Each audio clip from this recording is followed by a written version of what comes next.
क्या शहबाज शरीफ और जनरल आसिम मुनीर के हाथ से पाकिस्तान के कब्जे वाला कश्मीर यानी कि पीओके हमेशा के लिए निकलने वाला है?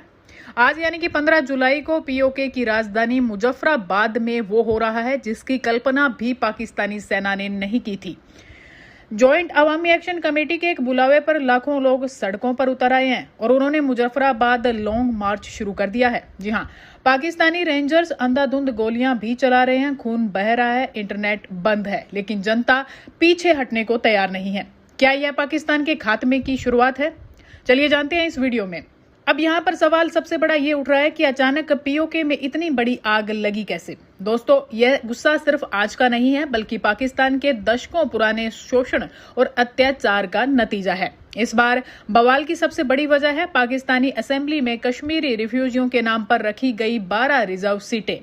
वहां की जनता का आरोप है कि पाकिस्तानी इन सीटों का इस्तेमाल करके पीओके में अपनी कठपुतली सरकार चलाता है और स्थानीय लोगों के हक मारता है। इसके अलावा भारी टैक्स, आसमान छूती बिजली की दरें और आटे दाल की किल्लत ने लोगों का जीना मुहाल कर दिया है। लोग कह रहे हैं कि बिजली हमारे पानी से बनती है और पाकिस्तान हमें ही वो बिजली कौड़ियों के भाव खरीदकर महंगे दामों में बेच रहा है।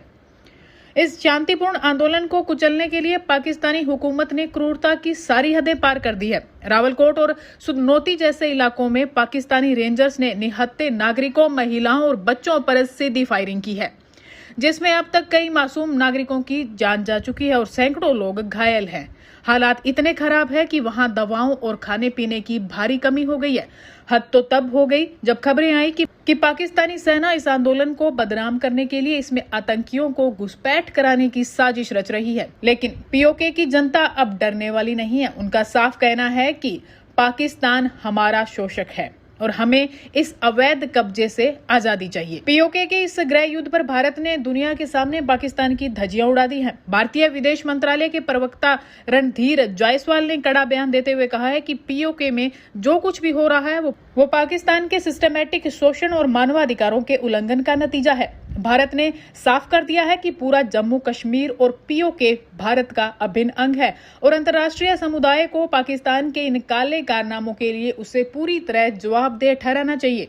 देखिए, पाकिस्तान अधिकृत जम्मू कश्मीर में चल रहे विरोध प्रदर्शन पाकिस्तान द्वारा अपने अवैध और जबरन कब्जे वाले क्षेत्रों में दशकों से चल रहे शोषण, मौलिक अधिकारों का हनन और प्रशासनिक उत्पीड़न, एडमिनिस्ट्रेटिव ऑपरेशन का सीधा परिणाम है और प्रमाण भी है। स्थानीय आबादी की जायज़ शिकायतों को समाधान करने के बजाय वहाँ का प्रशासन, वहाँ का सरकार ने अत्यधिक पुलिस क्रूरता का सहारा लिया है। इसमें असहाय लोग, जिसमें महिलाएं भी हैं और बच्चे भी हैं, उनके खिलाफ कार्रवाई की गई है। भोजन और दवाओं जैसी आवश्यक चीज़ों को रोका गया है। इंटरनेट ब्लैकआउट को लागू किया गया है और निहत्थे नागरिकों पर के खिलाफ घातक बल का प्रयोग करना भी शामिल है, जिसके परिणाम स्वरूप कई दुखद मौतें हुई हैं, जिसके बारे में आप जानते हैं। हम यह उम्मीद करते हैं कि अंतर्राष्ट्रीय समुदाय इन घोर दुर्व्यवहारों के लिए पाकिस्तान को जिम्मेदार ठहराएगी।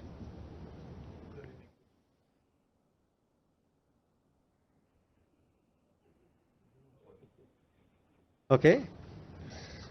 The ongoing protests in Pakistan-occupied Jammu and Kashmir are a direct consequence of Pakistan's decades-long, systemic exploitation, denial of fundamental rights, and administrative oppression in areas under its illegal enforceable occupation. Rather than addressing the legitimate grievances of the local population, the Pakistani state has responded with excessive police brutality, including against helpless women and children, blocking essential supplies, including of food and medicine, enforcing internet blackouts, and deploying lethal force against unarmed civilians that has led to tragic fatalities. We expect and hope that the international community will hold Pakistan accountable, fully accountable to these egregious abuses and misdeeds. Pakistan आज पूरी दुनिया में भीख मांग रहा है और दूसरी तरफ उसके अपने कब्जे वाले इलाके उसकी बर्बरता के खिलाफ खड़े हो चुके हैं। आपको क्या लगता है, क्या भारत को इसी मौके का फायदा उठाकर पीओके को हमेशा के लिए वापस ले लेना चाहिए? अपनी राय कमेंट बॉक्स में जरूर लिखें। अगर वीडियो अच्छी लगी हो तो इसे लाइक करें और शेयर भी करें और हमारे चैनल को सब्सक्राइब करना बिल्कुल ना भूलें। जय हिंद।